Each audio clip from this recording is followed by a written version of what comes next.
Kita ini dari Komisi 9 DPR RI yang menjalankan bersama dengan Komisi 4 oleh Gusti Putu Budiarto Ketua Komisi 4 Provinsi Bali bersama dengan Rumah Sakit Dr. Medik dari Dinas Kesehatan Provinsi.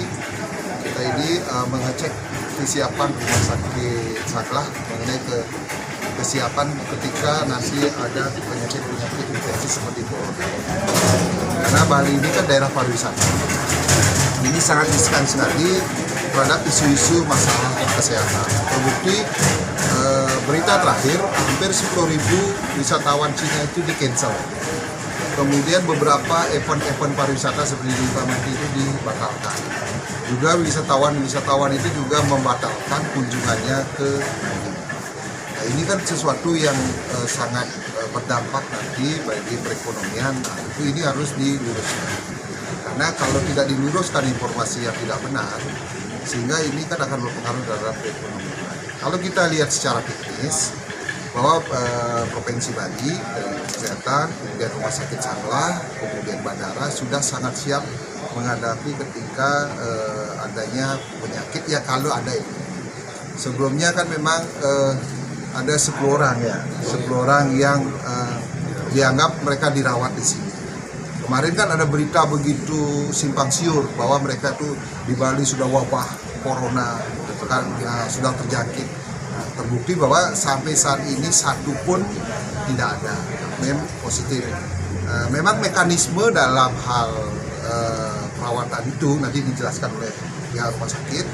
Itu kan harus ada beberapa kali pemeriksaan pertama, kedua. Pemeriksaan pertama kalau negatif, itu tadi ada pemeriksaan kedua, dan itu di sini kan di hasil lab itu disetor ke Litbangkes itu ke pusat dan itu menunggu.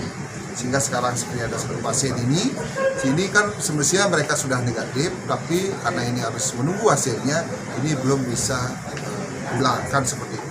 Sehingga ini harus teman-teman di media juga memberitakan bahwa tidak usah gempar, kemudian yang penting kita hidup sehat. Ini flu penyakit ini kan sama seperti yang penting kita hidup sehat.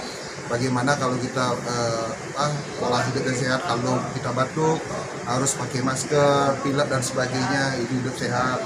Makanan yang sehat juga banyak minum dan sebagainya karena ini virus. Nah itu harus disosialisasikan biar jangan sekarang kan panik sekali. Contoh kemarin kan ada banyak meninggal itu, ternyata itu kan hoax itu.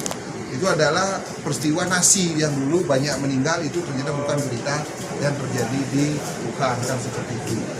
Nah, kemudian juga nanti ada rencana pemerintah, kemarin rapat kerja kami untuk memulangkan 300 orang warga Indonesia ini. Nah, tentu ini juga sudah diantisipasi oleh pemerintah, baik dengan tentara juga ikut. Nah, juga simulasi antisipasi untuk ke depan ini sudah dilakukan oleh Rumah Sakit Sanglah menghadapi segala bentuk bencana, baik menyangkut penyakit infeksi maupun menyangkut bencana-bencana yang lain. Sehingga Rumah Sakit Sanglah ini sangat siap baik dari segi tenaga medik maupun tempat dan sebagainya. Karena yang terpenting ini adalah kita akan juga berusaha membantu.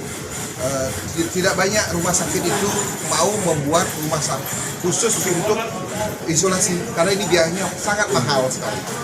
Pertama biaya perawatan alatnya juga mahal karena itu harus bersifat ruang negatif sehingga itu steril dan itu udaranya dibuang, diolah dulu nanti dibuang. Kemudian biaya untuk seperti biaya robot itu aja itu per orangnya sampai 800.000. Nah, 800.000 sekarang ada tiap hari 3 orang dan sebagainya, itu kan biaya tinggi sekali, belum biaya untuk cuci tangan yang cukup beda, ada slop dan sebagainya. Nah, ini yang perlu harus dikoordinasikan, bila perlu pemerintah daerah juga, karena dulu ruang ini kan dibantu oleh pemerintah provinsi, sehingga peran pemerintah daerah nanti juga perlu perhatian. Makanya kami bersama dengan Komisi 4 bersama Dinas Kesehatan, sehingga karena walaupun di rumah sakit vertikal, rumah sakit pusat, tapi ini nanti yang dirawat kan orang, sehingga ini perlu perhatian.